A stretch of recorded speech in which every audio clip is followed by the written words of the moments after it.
ان الشرک لظلم عظیم، یقیناً شرک بہت بڑی زیادتی ہے، بہت بڑا ظلم کسے کہتے ہیں؟ عربی لوگ کو کہتے ہیں وضع الشیء فی غیر محلہ، کسی شے کو اس کے اصل سے ہٹا دینا۔ اور شرک کی دو شکلیں ہیں، یا تو خدا کو اس کی اصل مقام رفیع سے اتار کر مقدس میں لے آتے، اس میں کوئی ایک یہ جو بھی مرتب کے بعد باعث سرکاس اور آج تباہ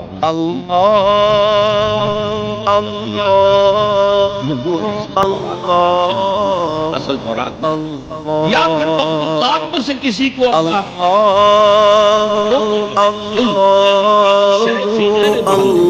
شے کو اس کی اصل حقیقت سے، اصل جگہ سے، اصل مقام سے، اصل مرتبے سے ہٹا دینا۔ شرک فی ذات بدترین شرک ہے، اللہ کی ذات میں بیٹا ماننا، بیٹی ماننا، یا یہ اللہ ہی نے اس کائنات کو شکل اختیار کر لی، ہر چیز خدا ہے، فلسفوں میں یہ اماؤس کا فلسفہ، یہ شرک فی ذات کی بدترین صورت ہے، بدترین صورت۔ پھر شرک فی صفات، بدقسمتی سے ہماری زبان میں الفاظ صفات کے لیے جو الفاظ ہیں وہ مشترک ہے اللہ میں اور مخلوق میں۔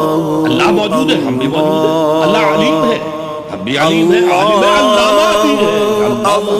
یہ جو اشتراک لفظی ہے اس سے بھی مبالغہ ہے۔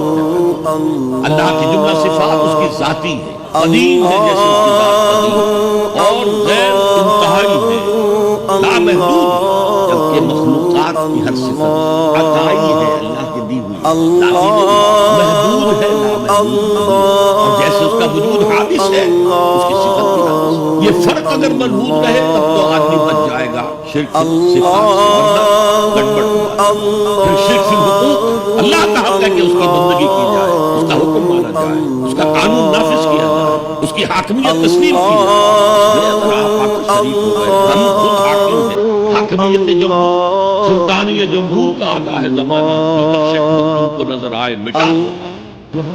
خدائی کا دعویٰ کر کے عظیم ترین شرک کا ارتکاب کرنا، محمود نے خدائی کا دعویٰ کیا عظیم ترین شرک کا ارتکاب کرنا۔